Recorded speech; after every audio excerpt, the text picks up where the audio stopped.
Welcome back to the Entrepreneur Mindset Podcast. Today, we are going to take a significant step forward in our journey of creating systems and processes. Last week, in episode 133, we talked about choosing something that you could create a system for or a process for so that you can get more time and energy and space for the creativity in your business, the creative stuff in your business. And I gave you a few hints, but we need to dig in a little bit deeper, right? Because some of you might have been thinking, I have no idea how to do this. Maybe you are not really a systems and processes person yet, and you are trying to figure out how to go about creating that first business system for yourself. So we've laid the groundwork. We've talked about the mindset you need. We've talked about identifying the different tasks that you are engaging in throughout your week and your day in your business. And we've talked about the idea that we really do need systems and processes, if for no other reason than to create space, energy, and time for creativity to happen, which is where we get into that state of flow. Flow is where we get some of our best business ideas. The most innovative things happen when we are in a state of flow. So let's talk about today the way to go about creating your business system.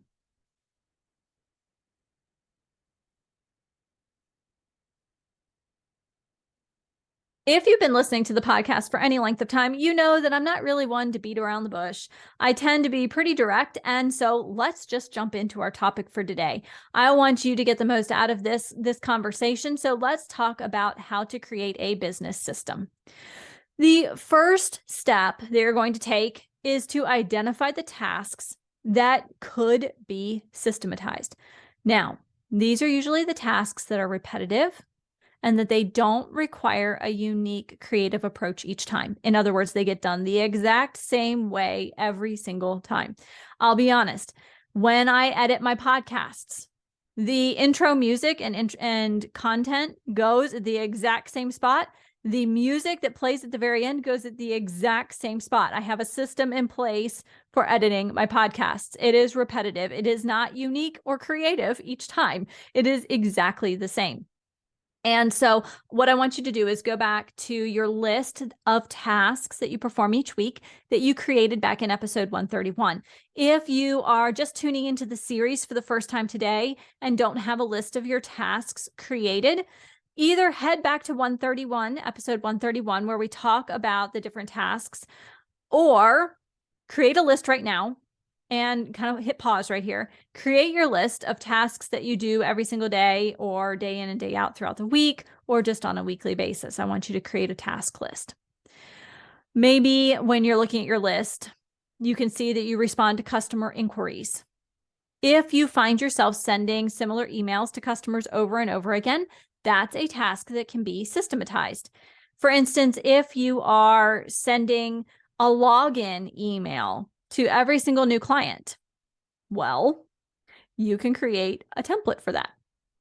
If you are helping people find where that next step is in your membership area, and they always have trouble with it no matter how many clues, hints, and reminders you give them, and so they email customer support and say, I can't find this resource, you have a template for it. And so you can just personalize the template, say, hi, Susie, thanks for reaching out. Here's how you can find it. And you've got your screenshots ready. You've got everything already in that template, and you sign off and you hit send. These are the types of things I'm talking about. Maybe it's scheduling social media posts. If you're spending hours each week creating and scheduling, there's definitely room for a system there. Maybe it is a format or a template for your social media posts. Maybe it is using a system that allows you to just hit schedule and submit, and then it will do everything else for you. It kind of depends on your process or what it is you're doing inside your business. Maybe it's something like accounting, or inventory management in your business. These are tasks that can be greatly simplified with a well-designed system. So right here, I want you to identify the tasks that are really good candidates for systemization. The goal here is not to automate your entire business. We are looking for tasks where implementing a system would save you time and mental energy without sacrificing the quality of your work. or the personalization of your work. So when you're doing this, if you have to handwrite a thank you note to every new client, you probably don't want to systematize that. It might be that you have a system for creating the address label. Maybe you have a saved format in your computer that you can just hit print and the label pops out. That can be systematized. Maybe you know that you always have this exact same thank you note that you pull out of your drawer. So you have it in a spot where you can always reach and grab for one. And you know to order a certain number every 3 months or 6 months. That's a system. But handwriting the actual thank you note maybe has somewhat of a template, but the actual process of writing your thank you note by hand, that's not systematized. That's something that's going to be unique to every single thank you note, right? Okay. Have you picked a task? Something that can be systematized. Something that has pieces that you do over and over and over, even if the whole of the task can't be systematized. Maybe there's something within the task that can be systematized. Once you've picked a task, it's time to really document it. And this can feel big, but I promise you, just take it step by step. It's simpler than you might think. The goal here is to get everything out of your head and onto paper, whether that's physical paper or maybe a Google Doc or a spreadsheet, whatever it looks like for you. The goal is to map out every single step you take, no matter how small or seemingly insignificant. Did you hear that? Doesn't matter how small it is, how seemingly insignificant the step is. I want you to write it down. This includes the process that you follow every single time. So let me give you an example, and I'm going to relate it back to something that's near and dear to my heart, and I hope that you can on some level relate to it. When I teach my psychology classes, I teach my students about the scientific method, and I teach them that when they are doing experiments, they have to document every single thing they do because someone else needs to be able to pick up that lab report and replicate what they've done. So the goal behind our process here that you're documenting is we want to be able to hand this sheet of paper where you have written down every single small, insignificant thing and significant thing, and someone else could implement what you've written and get the process right. Okay? It's not just that they can implement what you've written, but it needs to result in the outcome that you expect. If you are creating a system for scheduling social media posts, you're going to document the entire process from brainstorming the content ideas to creating the actual posts, to choosing the image that goes with it, to scheduling them on the different platforms, to choosing hashtags that go with that social media post, and the follow-up from every single time something posts, being active on the platform for the next 15 minutes after it posts. You need to write down everything that goes into scheduling your social media posts. It's not just hitting a date and time and hitting schedule on a tool. It is actually about brainstorming, writing, the image, the hashtags, the day and time, the follow-up, the responding to the comments that you get, to thanking the people that hit like on your post.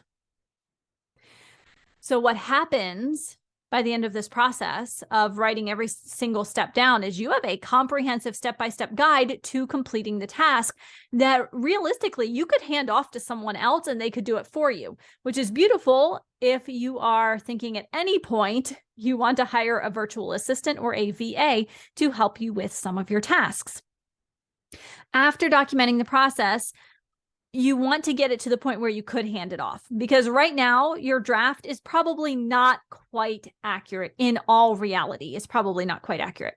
So every single time you carry out the task, I want you to go back to this list and follow it. Did you skip something? Was something unclear? Is there a faster or more efficient way to perform any of the steps that you listed? This is a great time to think about potential tools or resources that can automate parts of the system. For instance, if we go back to our social media post example, if you can use a tool where you can schedule all of the platforms at the same time versus going from platform A to B to C to D to E to F and scheduling all of your posts separately, that's going to save you time, energy, effort, money, and it's something that you could put into your automated process. Maybe there's a template that could speed up what you're doing. Maybe you draft a weekly email. Maybe there's a template where you say, okay, I'm going to tell a story here. Then I'm going to go into my 3 lessons, lesson 1, 2, 3. I'm going to have a concluding call to action that's one of these 3 things. And then I'm going to sign off. And so you just fill that in. If you are working on a podcast and you know that you create your show notes that have a full transcript, and you always have, say, an introduction, the lesson, and action item conclusions, much like my podcast does, you can create a template for that and just fill in the pieces as they go. The important thing is to start and then keep refining. It is perfectly okay that your system is not perfect right out of the gate. It is truly an iterative process.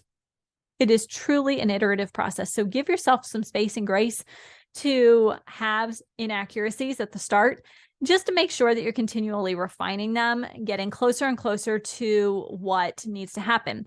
In reality, you probably won't have everything perfect until you hand off what you've created to someone else and see what they do with it without any instruction. That's really, really the test of time here, is to hand off your comprehensive process to someone else and say, hey, can you test this out and make sure it works?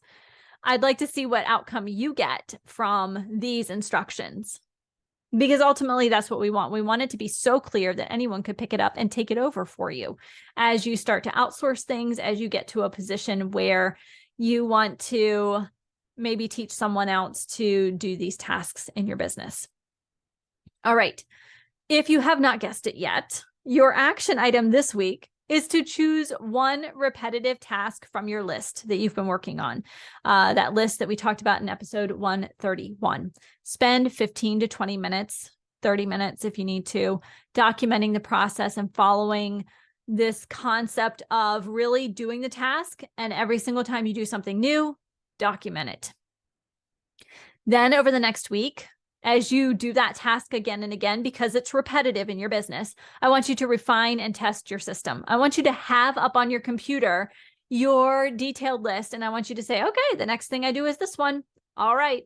Oh gosh, I completely forgot that step. So you're going to add it into your process. And the next time you do the task, you're going to test it out again. This is your first step into the world of systemization. I want you to enjoy it. This is kind of fun because a lot of times we don't realize all of the things we do that go into our business.